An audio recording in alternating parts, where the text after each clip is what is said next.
Polythene তো এটা সরকারের নিষিদ্ধ করা লাগবে, দোকানে কি করবে?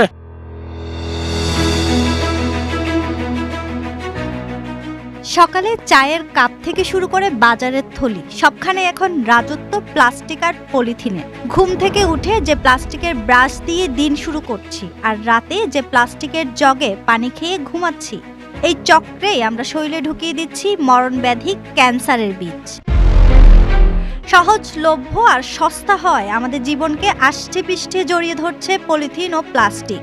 কিন্তু এই প্লাস্টিক সভ্যতা কি আসলেই আমাদের ধ্বংসের পথে নিয়ে যাচ্ছে?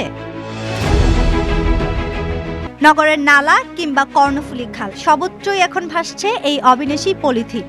শত বছরও যা পচে না, বরং মাটির গভীরে তৈরি করছে বিষাক্ত দেয়াল। পরিবেশ বিজ্ঞানীদের মতে একটি পলিথিন ব্যাগ মাটিতে মিশে যেতে প্রায় সময় নেয় 400 থেকে 500 বছর। এটি মাটির নিচে এমন এক আস্তর তৈরি করে যার ফলে বৃষ্টির পানি ভূগর্ভে প্রবেশ করতে পারে না। ফলে মাটির স্বাভাবিক আর্দ্রতা হারায় এবং উপকারী ব্যাকটেরিয়া মারা যাওয়ায় জমি চিরতরে তার উর্বরতা হারিয়ে ফেলে। ক্ষতি কি শুধু তাহলে ড্রেনে আর নালাতেই সীমাবদ্ধ?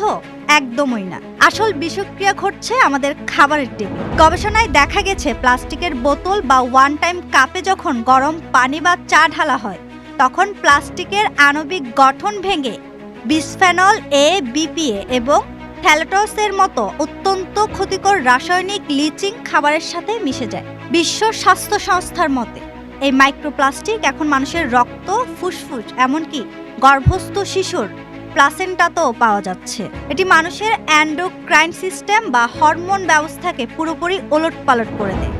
ফলে বাড়ছে পুরুষ ও নারীদের বন্ধ্যত্ব, থাইরয়েড সমস্যা এবং লিভার ও কিডনি ক্যান্সারের ঝুঁকি।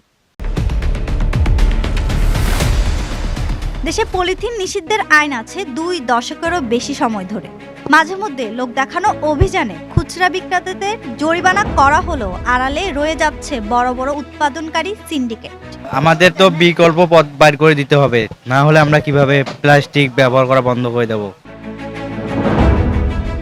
প্রতিনিয়ত কারখানাতেই উৎপাদিত হচ্ছে টন টন পলিথিন। সাধারণ বিক্রেতাদের দাবি মূল উৎস হলো উৎপাদন কারখানা, যেটা বন্ধ না করে কেবল আমাদের উপর দায় চাপানো এক ধরনের প্রহসন। এগুলো তো মেইন ফ্যাক্টরি বন্ধ করতে হবে, এখানে বন্ধ করলে তো হবে না। আমাদের দাবি যদি বন্ধ হয় তাইলে মেইন ফ্যাক্টরি বন্ধ হয়ে গেলে তো আর আমরা পাবো না, এটা আর কাস্টমারও পাবে না ওইরকম আর কি।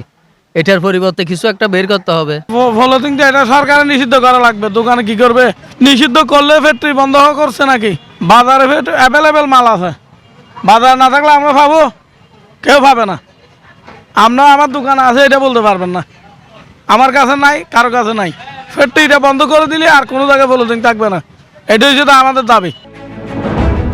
পলিথিনের বদলে পাটের পচনশীল সোনালী ব্যাগ বা কাপড়ের ব্যাগের কথা বলা হলেও তার সহজলভ্যতা এখনো নিশ্চিত হয়নি।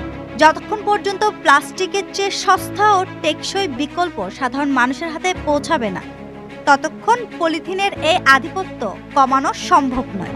প্লাস্টিক যে এত ক্ষতিকর আমরা জানি না, যদি জানতাম আগে থেকে বয়কট করতাম। এখন আমি বয়কট করি, এই প্লাস্টিক কারখানা যেমন বন্ধ করা হয়। পলিথিন বলি, সেটা আমাদের পরিবেশের জন্য তো আসলেই ক্ষতিকর।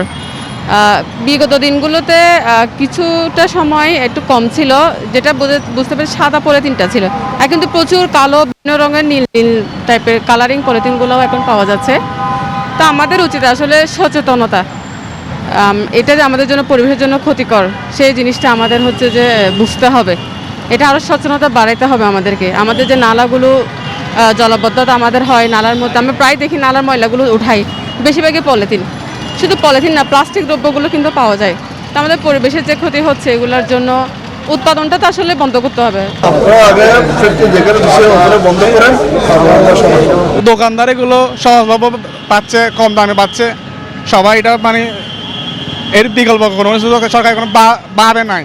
তো সরকার যদি ভাবলে ভালো হতো আর কি, পরিবেশ বান্ধব, পরিবেশ দূষণ কমানো সম্ভবত আর কি। এটা ছাড়া তো এখন কাপ নাই, এটার থেকে বা এটা ভালো না কাপ থেকে।